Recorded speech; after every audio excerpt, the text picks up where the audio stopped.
Assalamualaikum warahmatullahi wabarakatuh. Alhamdulillahi rabbil alamin wa bihi nasta'inu ala umuri dunya waddin, wassalatu wassalamu ala asyrafil anbiya'i wal mursalin sayyidina wa maulana wa qurrati a'yunina wa nuri qulubina wa tabibi anfusina wa maulana Muhammadin حبيب رب العالمين وعلى آله وصحبه أجمعين. سبحانك لا علم لنا إلا ما علمتنا إنك أنت العليم الحكيم. رب اشرح لي صدري ويسر لي أمري واحلل عقدة من لساني يفقه قولي بجاه النبي محمد صلى الله عليه وسلم وآله. أما بعد فحضرة المكرمين والمحترمين, guru-guru kami, sahabat-sahabat kami yang semoga selalu berada di dalam curahan rahmat Allah Subhanahu wa Ta'ala. Pertama dan paling utama, mari kita panjatkan puja-puji syukur kehadirat Allah Subhanahu wa Ta'ala yang telah memberikan kita ribuan bahkan jutaan kenikmatan yang tidak bisa kita hitung satu persatu.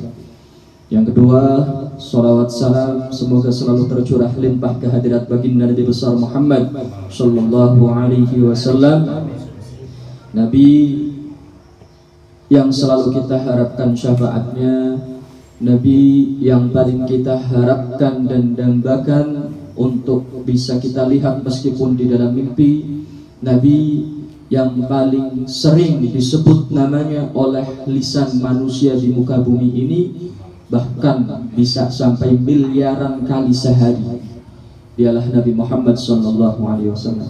Dan beruntung kita ditakdirkan oleh Allah dengan taufiknya dikumpulkan di tempat ini untuk pertama tadi untuk zikrullah jelas, yang kedua untuk memperingati haulnya Al-Habib Ali bin Muhammad Al-Habsyi, seorang salihin, seorang yang sangat dicintai oleh Nabi, seorang yang dikatakan oleh ulama zaman tersebut bahwa semua wali di zaman ini berada di bawah kaki Al-Qutub, wali kutub di zamannya, kecuali Ali Al-Habsyi.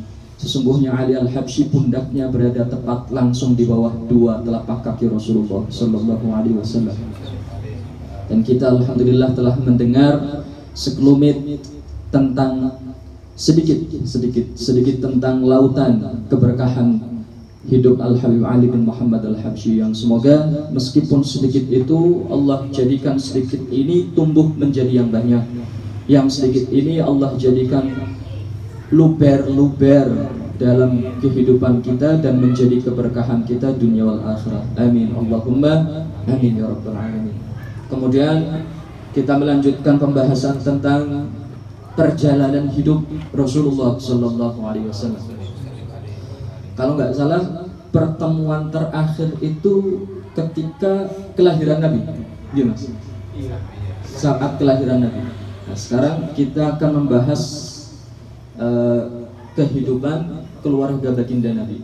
Jadi loncatnya jauh, namun biar nggak terlalu jauh loncatnya, kemarin setelah kelahiran Nabi ini akan Al-Faqir jelaskan sedikit tentang masa kecil baginda Nabi, yang kemudian nanti insya Allah kita akan membahas tentang kehidupan keluarga Nabi. Masa kecil baginda Nabi, beliau itu disusui oleh Sayyidatuna Halimah As-Sa'diyah. Ini sudah sampai sini? Oh sudah. Sayyidatuna Halimah. Kemudian ibunda Nabi wafat usia 6 tahun. Sudah belum? Nabi saat itu usia 6 tahun. Sudah. Kemudian setelah diasuh oleh ibundanya, Nabi diasuh oleh kakeknya Sayyidina Abdul Muttalib. Sampai sini sudah belum? Nah, sudah berkaitan. Sewaktu kewafatan Sayyidah Aminah sudah belum? Oh belum. Sayyidah Aminah itu wafat ketika Nabi usia 6 tahun. Nabi usia 6 tahun, perjalanan ke Madinah 3 orang.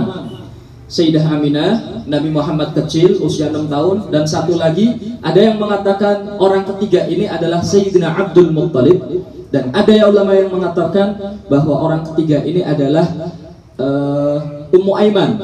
Ummu Aiman itu budak perempuannya Sayyidina Abdullah bin Abdul Muttalib. Nah, kita ambil pendapat yang mengatakan bahwa orang ketiga ini adalah Ummu Aiman.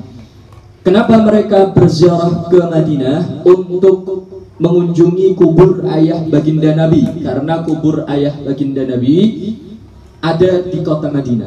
Dan Madinah itu yang saat itu bernama Yathrib, itu juga banyak a'mamun Nabi, paman-pamannya Nabi. Makanya diperkenalkan Nabi Muhammad kepada paman-pamannya yang ada di kota Madinah, sembari dengan tujuan utama berziarah ke kubur ayahandanya. Begitu pulang, belum nyampe Mekah, masih berada antara Madinah dan Mekah, di tengah-tengah, di kawasan atau desa yang bernama Abwa. Di situ Sayyidatuna Aminah, beliau mengalami sakit, istirahat di situ, kemudian dirawat di situ, tidak bisa melakukan perjalanan lagi, dan ternyata semakin hari sakitnya semakin parah hingga kemudian beliau pun meninggal di Abwa. Yang kemarin sudah pernah Al-Fakir sampaikan bahwa sebelum Sayyidah Aminah itu meninggal, beliau sempat memanggil Nabi Muhammad kecil dan mengutarakan sebuah syair. In sahhat ma absartu fil manami fa anta mab'utsun ilal anami. Wahai Muhammad, wahai anakku, seandainya benar apa yang aku lihat di dalam mimpi, niscaya engkau kelak besar akan jadi seorang utusan, seorang rasul. Tub'atsu min 'indi dzil jalali wal ikrami, tub'atsu fil hilli wal harami. Engkau akan diutus oleh Zat yang maha agung lagi maha mulia. Kau akan diutus fil hilli wal harami, menjelaskan mana yang haram, mana yang halal, mana yang baik, mana yang buruk. Tub'atsu bidinikal jaddi Ibrahimi. Kau akan diutus membawa agama yang dulu pernah dibawa oleh kakekmu Ibrahim. Wa in tawalaita 'alal aqwami fa'anhakallahu 'anil asnami. Dan meskipun engkau wahai Muhammadku, wahai anakku, kau akan hidup di tengah-tengah para penyembah patung, akan tetapi Allah pasti akan menjagamu sehingga engkau tidak akan ikut-ikutan menyembah patung. Dan semua yang dikatakan oleh Sayyidatuna Aminah di akhir hayatnya semuanya terbukti. Semuanya terbukti atas diri Nabi Muhammad. Sallu ala Nabi Muhammad. Maka meninggal Sayyidah Aminah pada saat Nabi usia 6 tahun. Diasuh Nabi kemudian oleh kakeknya Sayyidina Abdul Muttalib selama 2 tahun. Selama 2 tahun. Wa kana yuhibbuhu aktsara min hubbihi li auladihi. Dikatakan dalam kitab Khulasah Nurul Yakin bahwasanya Sayyidina Abdul Muttalib sangat mencintai Nabi, bahkan melebihi cintanya kepada anak-anaknya sendiri. Memang seperti itu Nabi Muhammad. Dimanapun beliau berada, pasti yang sekitarnya ketika mengenal Nabi Muhammad akan mencintai dengan sesungguh-sungguhnya. Man ra'ahu badihatan habbah wa man khalaqahu ma'rifatan ahabbah. Siapa yang melihat Nabi Muhammad hanya secara sepintas saja, pasti dia akan kagum, dia akan dia akan gentar, akan kagum, akan segan dengan Nabi Muhammad kalau sekali lihat saja. Akan langsung menaruh rasa hormat. Akan tetapi siapa yang khalaqahu, yang selalu bersama Nabi, hidup dengan Nabi, mencampur dengan Nabi, sampai mengenal Nabi, mau gak mau pasti dia akan mencintai Nabi, bahkan melebihi cintanya kepada yang lain. Sebagaimana Sayyidina Abdul Muttalib, bahkan beliau lebih cinta kepada Nabi ketimbang kepada anak-anaknya sendiri. 2 tahun di dalam asuhan Sayyidina Abdul Muttalib, hingga kemudian wafat Sayyidina Abdul Muttalib, berpindah pengasuhannya kepada paman Nabi yang bernama Sayyidina Abu Talib. Tadi Abdul Muttalib kakek, kemudian berpindah kepada pamannya Nabi yang bernama Abu Talib. Ini paman, saudaranya ayah Nabi, Sayyidina Abu Talib. Wa kana faqiran. Sayyidina Abu Talib ini dulu adalah seorang yang fakir. Begitu mengasuh Nabi, begitu merawat Nabi, tiba-tiba Allah wassa'ahullahu rizqah, Allah luaskan rizkinya. Jadi dimanapun Nabi berada, pasti akan membawa keberkahan. Dimanapun Nabi tinggal, pasti akan membawa kesejahteraan, cahaya, kesentosaan. Dimanapun Nabi berada. Sayyidatuna Halimah dulu yang pernah Al-Fakir ceritakan, di desa Sa'ad, itu desa yang penuh dengan kekeringan, sering terjadi paceklik. Begitu Nabi dibawa ke desa Sa'ad, tiba-tiba desa Sa'ad yang selalu kering, selalu paceklik, berubah menjadi desa yang sangat subur berkat adanya baginda Nabi Muhammad. Kemudian Yathrib sebelum jadi Madinah namanya Yathrib. Nabi sebelum hijrah ke Yathrib, Yathrib ini kota yang penuh dengan wabah, penyakit, pertikaian, saling perang satu sama lain. Yathrib penuh dengan kekacauan. Begitu Nabi pindah hijrah ke kota Yathrib, berubah namanya menjadi Madinah. Nabi tinggal di Madinah, kota itu menjadi kota yang penuh dengan kesejahteraan, hilang semua wabah, kemudian sentosa penduduknya aman, damai, sejahtera berkat adanya Nabi Muhammad. Kullu baitin anta sakinuhu laisa muhrajan ila surji. Wahai Nabi, dikatakan dalam sebuah syair, semua rumah yang engkau tinggali tidak butuh lampu, tidak butuh penerangan. Kenapa? Karena engkau sendiri lebih terang daripada lampu, wahai Nabi. Pernah suatu ketika Sayyidatuna Aisyah binti Abu Bakar As-Siddiq, beliau sedang menjahit. Begitu sedang menjahit, jarumnya jatuh. Jarumnya jatuh, lampu penerangan itu padam. Susah nyari jarum yang jatuh itu. Begitu terdengar suara pintu terbuka, tiba-tiba beliau bisa melihat jarumnya. Nah, ini dia jarum. Ada cahaya yang masuk dari pintu itu. Yang kemudian ketika dilihat, itu adalah Nabi Muhammad yang masuk ke dalam kamar. Masya Allah. Sayyidina Abu Thalib tadinya fakir, begitu merawat Nabi jadi luas rizkinya. Jadi semua tempat, semua yang ada nabinya pasti akan dipenuhi dengan keberkahan, kesentosaan dan kesejahteraan. Lalu bagaimana kalau seandainya Nabi Muhammad itu ada di dalam hati kita semua? Sallu ala Nabi Muhammad. Maka semoga dengan adanya Nabi Muhammad di dalam hati kita masing-masing, Allah jadikan hati kita sebagai hati yang penuh kesejahteraan, penuh ketentraman, kesentosaan, dan penuh dengan cahaya anwar nubuwah Nabi Muhammad sallallahu alaihi wasallam. Ini Nabi Muhammad ketika berada dalam pengasuhan Sayyidina Abu Thalib. Wa kana qani'an, dan Sayyidina Nabi Muhammad ini ketika diasuh oleh Sayyidina Abu Thalib, beliau selalu bersifat qanaah, selalu merasa cukup dengan apa yang beliau dapatkan. Kenapa? Karena Sayyidina Abu Thalib ini punya anak-anak banyak. Ketika beliau dapat makanan, lazimnya anak-anak kecil pasti berebut. Akan tetapi Nabi Muhammad semenjak usia kecil, usia berapa? Usia 9 tahunan. Usia 9 tahunan, beliau itu sudah mulai kelihatan sekali qanaahnya. Kelihatan sekali. Ketika yang lain berebut, beliau nggak ikut berebut. Masih kecil. Kalau dapat alhamdulillah, kalau enggak ya sudah, bukan rezeki. Ini masih kecil sudah qanaah seperti itu. Kemudian dikisahkan juga bahwa Nabi Muhammad itu menggembala kambing milik orang-orang Mekah di usia 9 tahun. Beliau sudah menggembala kambing yang kemudian beliau dapat ujrah, upah dari orang-orang Mekah untuk beliau makan. Usia 9 tahun nggak mau ngerepotin orang yang mengasuhnya. Beliau cari makan sendiri. Menggembala kambing. Dan memang menggembala kambing ini sunnahnya para nabi dan rasul. Hampir semua para nabi dan rasul itu pernah menggembala kambing. Entah ada sir apa di dalam menggembala kambing, kenapa Allah jadikan semua calon nabi dan rasul itu pernah menggembala kambing. Nabi Muhammad pernah menggembala kambing, Nabi Isa menggembala kambing, Nabi Musa menggembala kambing, Nabi Sulaiman, semuanya menggembala kambing. Entah ada sir apa, dan kalau kita ada kesempatan untuk menggembala kambing, meskipun sedikit saja, tahu sebentar saja, kita laksanakan kalau bisa untuk mengikuti sunnah Nabi Muhammad SAW. Lalu kemudian Nabi Muhammad juga di usia 9 tahun beliau pernah diajak oleh pamannya untuk ikut berdagang ke Syam. Usia 9 tahun diajak ke Syam untuk urusan perdagangan. Dan ini safar beliau yang pertama ke Syam. Yang pertama, dan nanti yang kedua, safar kedua usia 25 tahun yang kita akan insya Allah masuk ke dalam muqaddimah pra kehidupan keluarga Nabi. Nah, ini safar pertama ke Syam usia 9 tahun diajak oleh pamannya bersama rombongan dagangnya beliau. Ketika semuanya berangkat menuju ke kota Syam, belum nyampe di kota Syam, masih di sebuah daerah yang bernama Busra. Satu daerah namanya Busra. Kalau sekarang kawasan Yordania. Di peta itu kalau ada tulisan Yordania, kawasan Busra itu di situ.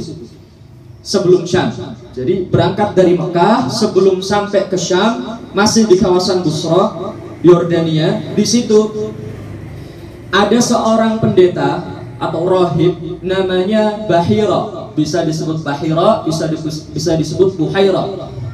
Pendeta ini telah banyak membaca dan mengkaji kitab-kitab Injil Taurat, kitab-kitab terdahulu. Tahu di dalam kitab-kitab itu terdapat ciri-ciri, karakteristik, dan bukti-bukti serta tanda-tanda kemunculan Nabi akhir zaman. Begitu rombongan Nabi Muhammad ini lewat di Busra, Bahira dari kejauhan sudah curiga bahwa di dalam rombongan itu ada nabinya, ada nabi akhir zamannya, atau minimal calon nabi akhir zaman. Diketahui dari mana? Bahwasanya di rombongan ini ada keistimewaan. Setiap kali mereka berjalan, kemanapun mereka menuju, ada satu awan mendung yang selalu menaungi rombongan ini. Dari kejauhan, Bahira, pendeta Bahira menyadari ini. Pasti di sini ada calon nabinya. Aku pengen tahu siapa. Makanya saat itu terus dipantau oleh Bahira dari kejauhan. Dan lebih kuat lagi, ternyata rombongan Sayyidina Abu Thalib ini beristirahat di dekat pohon yang namanya pohon sahabi. Pohon sahabi itu disebut oleh para pendeta, ulama-ulama zaman dulu, ulama-ulamanya orang Nasrani, orang Yahudi. Jadi pohon sahabi disebut dengan pohon nubuwah, pohon para nabi dan rasul. Karena tidak ada yang berteduh di bawah pohon sahabi ini kecuali dia itu nabi atau rasul atau minimal calon nabi dan rasul. Gak ada yang bisa berteduh di sini. Maka ketika semua rombongan tiba di situ, istirahat di situ, semuanya berteduh di pohon-pohon yang lain. Ini Nabi Muhammad kecil, lah kok misah sendiri berteduh di bawah pohon sahabi. Dari kejauhan terus dipantau sama Bahira. Terus dipantau. Apakah ada keanehan setelah rombongan ini berhenti di situ? Ternyata memang benar ada keanehan. Ada keanehan. Pohon sahabi yang tadinya diam, meskipun ada angin pasti geraknya juga sedikit. Tiba-tiba ini pohon sahabi kayak memeluk sesuatu yang ada di bawah naungannya. Rantingnya itu bergerak kayak memeluk seperti ini. Gak ada yang nyadar dari rombongannya Sayyidina Abu Thalib. Gak ada yang nyadar. Yang nyadar siapa? Yaitu cuma pendeta Bahira. Nah, pasti gak salah lagi. Pasti di situ ada calon nabinya. Maka rombongan itu didatangin sama Bahira. Ditanya, siapa ketua rombongannya? Saya, kata Sayyidina Abu Thalib. Mari ikut ke rumah kami ingin menjamu kalian, kata Bahira. Maka semuanya diajak masuk ke dalam rumah Bahira, diberikan jamuan, diberikan minuman. Tujuannya satu dari Bahira, pengen tahu siapa calon nabinya siapa atau nabinya siapa. Karena ini nabi sudah ditunggu-tunggu dari ribuan tahun yang lalu. Siapa?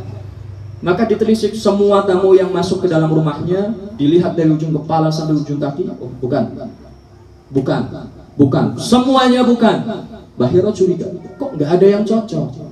Akhirnya tanya sama Sayyidina Abu Thalib, apa semuanya sudah masuk? Iya, semua sudah masuk. Semua sudah masuk.